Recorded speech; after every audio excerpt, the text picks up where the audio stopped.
इस दौर में सबसे ज़्यादा अहमियत महत्व हिंदू धर्म में जिस पुस्तक को है जो हम देखते हैं आमतौर पर वो यही गीता है। काफ़ी मकबूल भी है, काफ़ी मशहूर भी है और लगभग सारे हिंदू इसके नाम से वाकिफ़ हैं। मैं एक मंत्र पढ़ूंगा इसमें जो इस गीता का सबसे मशहूर मंत्र है। मैं उस मंत्र को पढ़ कर के उसका क्या सही अर्थ है वो मैं उस पर बात करूंगा। उससे पहले आपको मैं बता दूं गीता के बारे में कि ये गीता जो है इनकी एक बहुत मोटी किताब है महाभारत। उस महाभारत का एक छोटा सा हिस्सा है। मान लें कि अगर महाभारत मेरे पास हिंदी में जो है जो गीता प्रेस की छपी हुई है वो तकरीबन क्या बोलते हैं 12,000 पेज में है। तो उसमें से देखें तो 200 या 150 पेज जो है 12,000 से ऊपर ही होगा, 15,000 के आसपास शायद। तो उसमें जो है आप देखें तो 100-150 पेज जो है गीता हो सकता है, जबकि उर्दू के अंदर मेरे पास 4,000 पेज की पुस्तक है जो बहुत पुरानी पुस्तक है, तकरीबन 1.5 साल पुरानी है, 150 साल से 200 साल पुरानी है।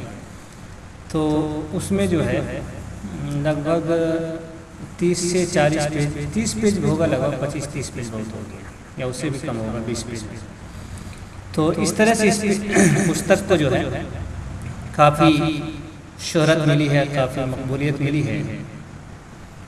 और इसके पीछे क्या कारण है उस कारण को बताऊं तो बहुत क्या कहते हैं बात लंबी हो जाएगी। कारण को छोड़ते हुए हम जो मंत्र बोले थे और जो आपको जो मंत्र दिखा था वो मंत्र मैं पहले दिखा देता हूँ और उस मंत्र का अनुवाद पढ़ कर के अर्थ दिखा करके फिर उसके बाद मैं जो है आगे बढ़ूँगा। ये चौथे अध्याय का मंत्र 8-9 होना चाहिए। तो देखते हैं हम पहुँचने वाले होंगे चौथे अध्याय के पास। तो पहले पढ़ते हैं उसके बाद देखते हैं। देखिए चौथा अध्याय आ गया है। तो मंत्र कौन सा है देखें, आ गया मंत्र। थोड़ा छोटा कर देते हैं पूरी स्क्रीन पे। ये वाला मंत्र है। ये मंत्र है कि यदा यदा ही धर्मस्य गला निर्भवाति भारत। तो ये 2 मंत्र मैं पढ़ूंगा, उसका ये देख लें। इसमें क्या लिखा है, कृष्ण जी कह रहे हैं कि अर्जुन से कह रहे हैं, अर्जुन को भारत के नाम से पुकार रहे हैं कि हे भारत, जब जब धर्म की हानि और अधर्म की वृद्धि होती है तब तब ही मैं अपने रूप को रचता हूँ, अर्थात साकार रूप से लोगों के सम्मुख प्रकट होता हूँ। साधु पुरुषों का उद्धार करने के लिए, पाप कर्म करने वालों का विनाश करने के लिए और धर्म की अच्छी तरह से स्थापना करने के लिए मैं युग युग में प्रकट हुआ करता हूँ। अब देखिए आप अगर थोड़ा सा सोचें, थोड़ा सा तो हंसी भी आएगी और सोचेंगे भी कि किस तरह से ब्राह्मणों ने बेवकूफ़ बनाया है। और इस मशहूर और गीता का जो सबसे मशहूर मंत्र है, श्लोक है, उसके अंदर कितना बेवकूफ़ बनाया गया है। अब देखिए यहाँ क्या लिखा है कि जब जब धर्म की हानि और अधर्म की वृद्धि होती है। अब देखें आप आज से नहीं, पिछले 100 साल से देखते हैं, 100 कहते हैं कि 1000 साल से देखते हैं, वो 1000 साल छोड़े आज के दौर को, आज के दिन को देखें और शास्त्र को उठा के देखें। आज मुसलमान तो छोड़े, हिंदू जो है वो लगभग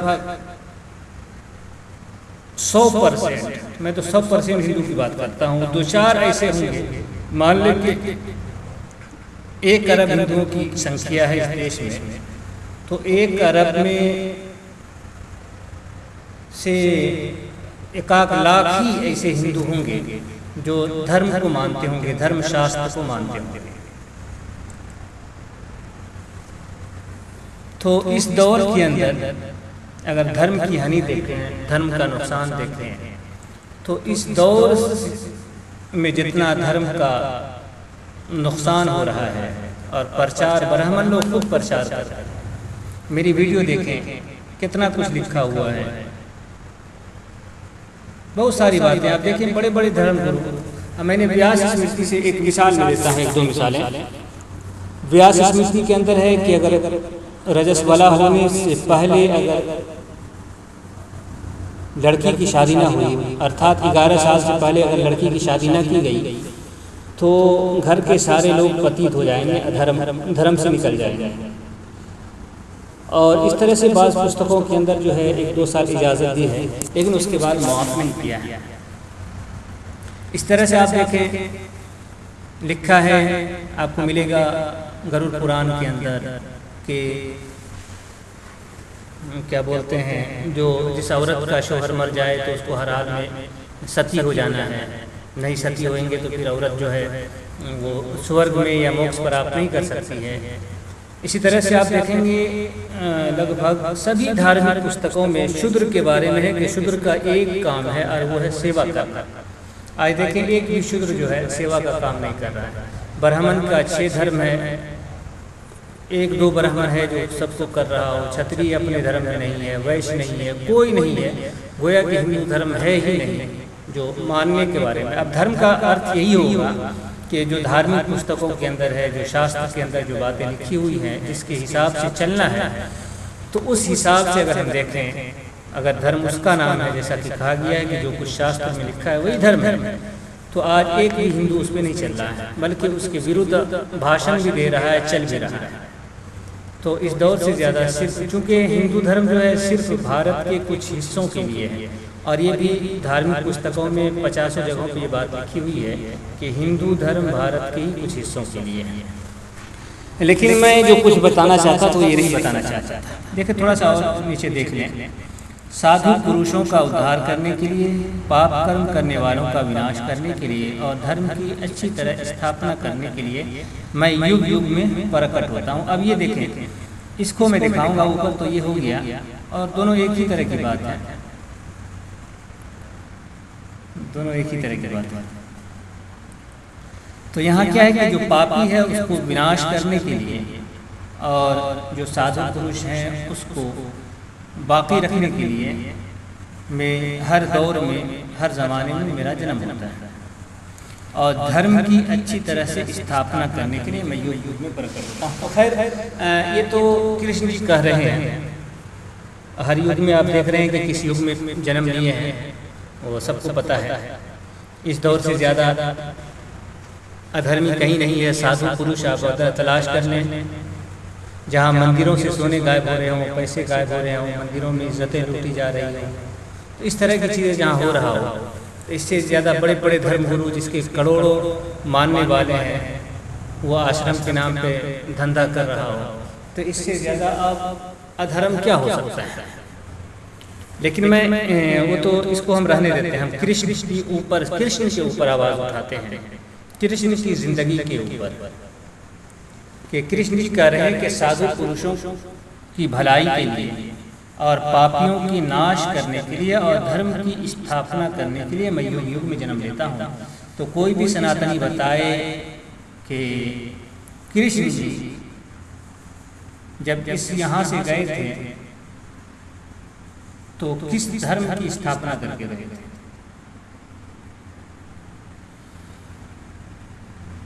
कृष्ण जी की जिंदगी को देखें, लगभग 125 साल से 150 साल बनती होगी मेरे हिसाब से। तो इतनी जिंदगी में आप देख लें, सिर्फ कृष्ण जी की अपने घर की बात मैं बता रहा, सारी बात सबूत से सारे हिंदू भी जानते होंगे। सबूत के साथ मैं उसकी पत्नियों पर बात करूंगा, बेटों पर बात करूंगा। पहले देख लें कृष्ण जी की के बेटों को देख लें।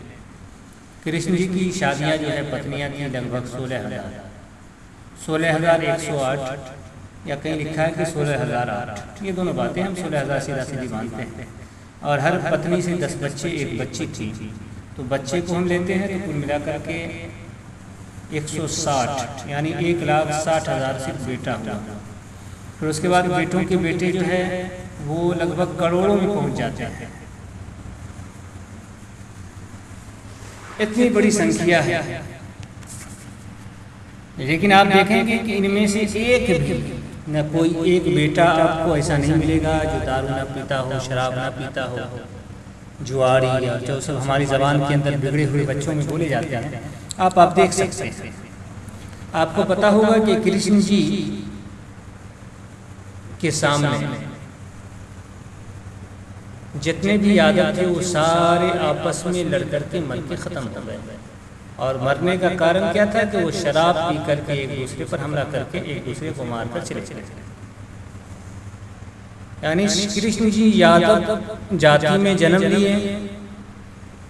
उस वक्त 54 करोड़ यादव थे, बच्चे भी थे, जवान भी थे, बूढ़े भी थे, सारे प्याग थे, पी करके आपस में लड़के मर गए।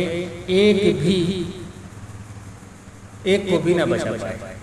तो फिर धर्मशास्त्र के अंदर है कि कृष्ण का जन्म ही यादवों को मिटाने के लिए और उसके वजूद को इस धरती से खाली करने के लिए हुआ था।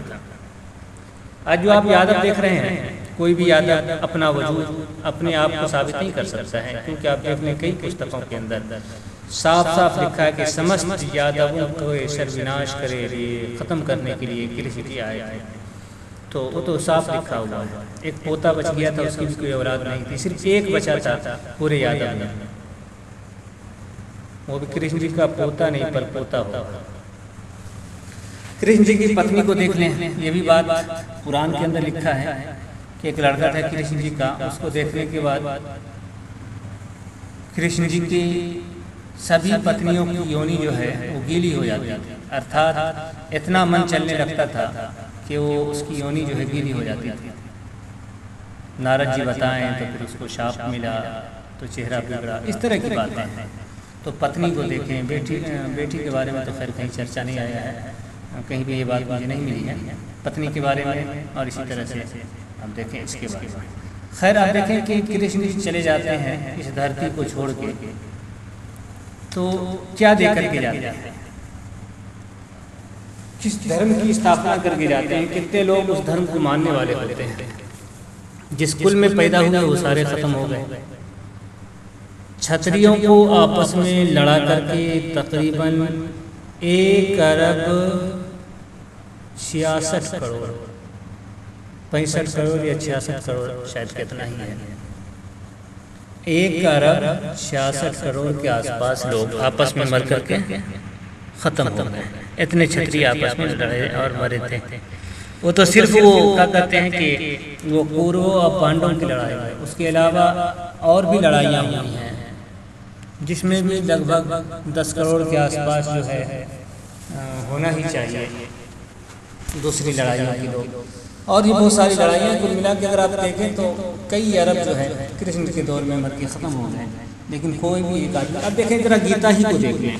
आज गीता इतनी मशहूर पुस्तक है, आप देखें कि गीता भी कृष्ण के ज़माने में कोई कुछ भी, बल्कि ये गीता जो है कृष्ण जी अर्जुन को बताते हैं। हम महाभारत में देखेंगे कि आखिरी दौर में, एकदम आखिर में, आखिरी ज़माने में अर्जुन कृष्ण से कहते हैं कि जो आपने गीता कह दिया था वो तो हम भूल गए हैं, ख़त्म हो गया है, ध्यान में नहीं है, तो आप फिर से हमें गीता बताइए, गीता पढ़ाइए, जो भी हो। तो कृष्ण जी कहते हैं कि वो तो मेरे भी दिमाग से, जहन से निकल गया है। तो इस तरह की बात है। तो अब जो लोग ये कहते हैं, और ये इस मंत्र का हमको तो क्या कहते हैं कि जो भी आदमी कुछ समझाए तो बड़ी बेवकूफ़ी लगती है कि ये जो बताया गया है इसका तो कोई अर्थ ही नहीं है, कुछ क्या करके गए थे, कहाँ चला गया। 8 9। खैर रहने दें। तो बात आपकी समझ में आ गई होगी कि कृष्ण जी धरती पर आए तो क्या दे करके गए, क्या लेकर के गए। तो इस तरह से हैं।